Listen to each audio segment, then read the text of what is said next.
দারিদ্রতাও দেয় নাই, তার দাম্পত্য জীবনের সমস্যা আছে না নাই? স্ত্রী কথা শোনে না, অথবা ছেলে মেয়ে কথা শোনে না।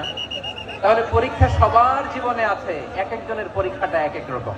আল্লাহ তাআলা দেখতে চায় যে এই পরীক্ষার সময় আমরা কিরকম রেসপন্স করি, how to deal with the test, কিভাবে এই বিপদ আপদ পরীক্ষাগুলোকে আমরা হ্যান্ডেল করব, ডিল করব।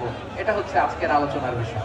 বুঝতে পেরেছেন সবাই আমার প্রিয় ভাইয়েরা? তাহলে পরীক্ষাময় আমাদের জীবন, বিপদ আপদ পরীক্ষা, এটা মানুষের পিছু ছাড়ে না।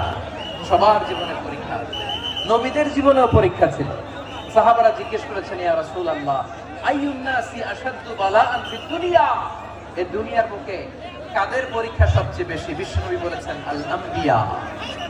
এই পৃথিবীতে সবচেয়ে বেশি পরীক্ষা আল্লাহ তাআলা নিয়ে থাকেন নবীদের। কাদের? নবীদের। সুম্মাল আমসাল ফাল আমসাল, এরপরে নবীদের পরের স্তরে যারা, তাদের পরীক্ষা। এরপরে তাদের পরের স্তরে যারা, তাদের পরীক্ষা। সিদ্দিকীনদের, শুহাদাদের, সালিহিনদের, আল্লাহওয়ালাদের। যার ঈমান যত মজবুত, তার জীবনে পরীক্ষাও তত বেশি। চিল্লায় বলেন ঠিক কিনা? তাহলে মুমিনরা, বিশ্বাসীরা, আমরা কি পরীক্ষা বিপদ আপদে ভয় পাই?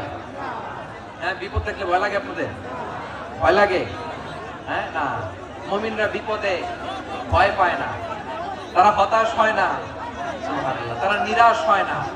বিশ্বাসীরা হাল ছেড়ে দেয় না, তারা ভরসা রাখে একজনের উপর। চিল্লায় বলতে হবে তিনি কে? কারণ মুমিন জানে the grief isn't permanent, the test isn't permanent, the struggle in our life isn't permanent. আমাদের জীবনের দুঃখ, কষ্ট, স্ট্রাগল, এগুলো পার্মানেন্ট নয়। After every difficulties there is an ease. সব কষ্টের পরেই একটা সুখ আছে না নাই?